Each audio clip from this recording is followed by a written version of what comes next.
I just saw a video from Virgo and his wife talking about a recent experience they've had with a specific business. Basically, Elizabeth, I think that's her name, Remain's Virgo wife. I'm sorry if it's not.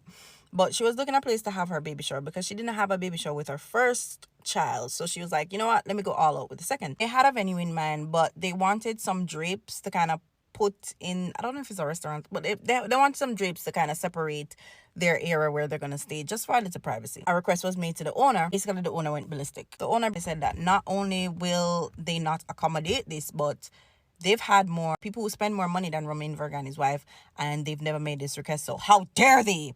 Basically, that's how I think he or she sounded on the phone. How dare you make this request? You don't really have that much money. And it got me thinking, it does not matter how much money you make in this country or how well known you are. There are just some places that you will never belong. There's some people that will never think that you are as good as them or you deserve to be at the same table as them. It's funny because you have Jamaicans out there that are defending these type of people, and these people won't even give you their dog's leftover. Like, they don't see you as anything but a dollar sign, and you defend them. You support them.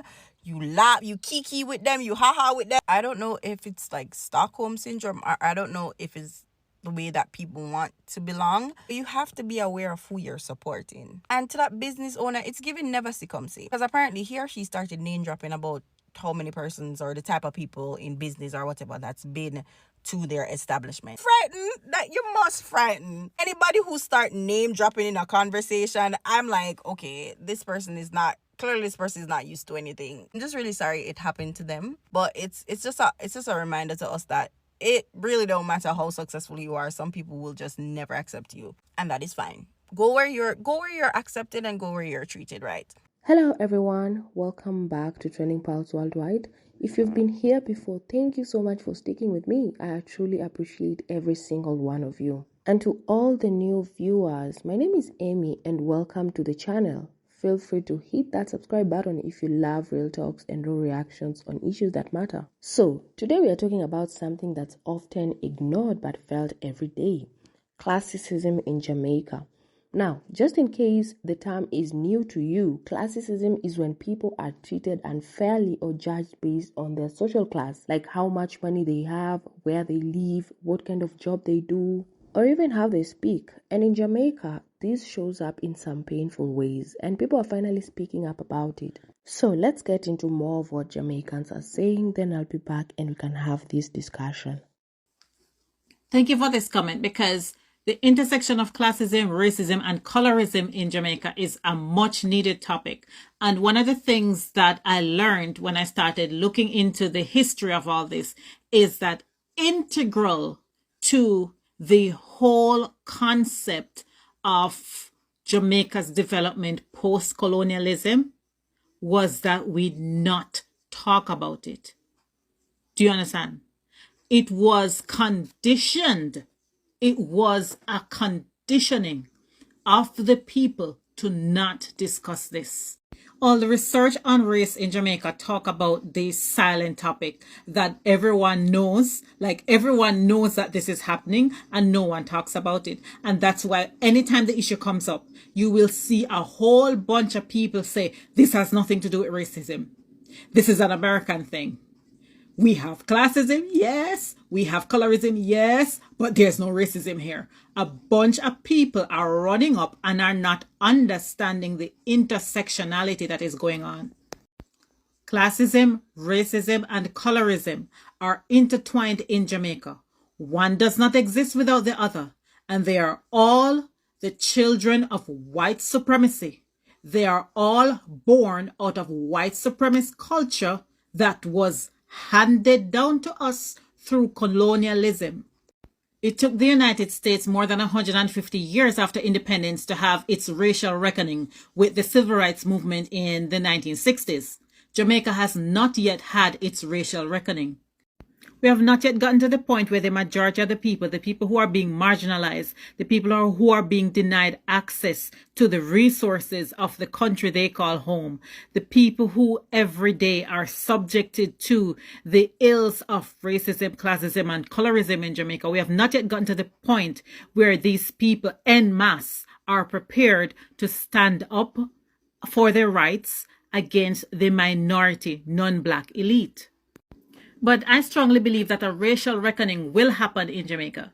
It may not happen in my lifetime, but it has to happen, because only for so long will a peoples endure oppression.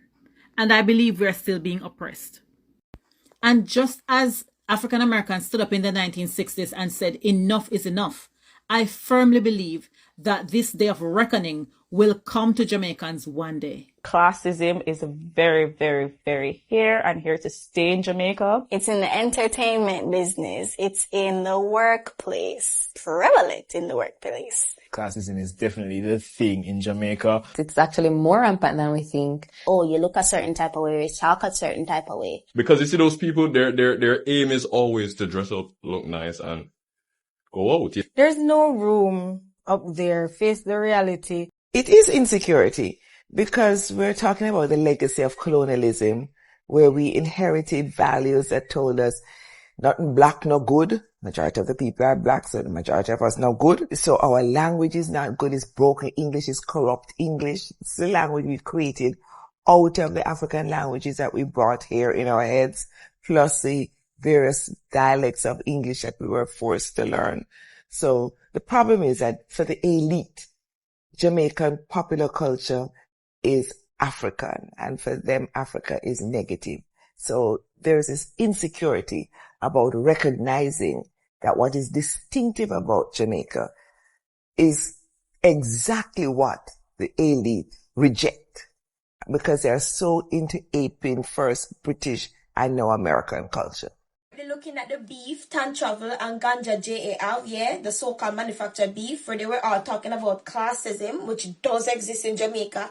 And yeah, we understand everybody wants to change a little thing, but that is never ever going to change, because that is the root of corruption in our country, where you have the young people them trying, and you have the older people them who are still in power, who their kids are going to be next in line in power. So whether you like it or not, nothing ever gonna change. Them not gonna ever elevate the poor people them in the ghetto, because them want to have control over them when election time come, because them want people run up and down at the sun back at them. So whether you're going to attack classism and attack the economy in Jamaica, you have to go start from the politics, you have to go start from the 21 name.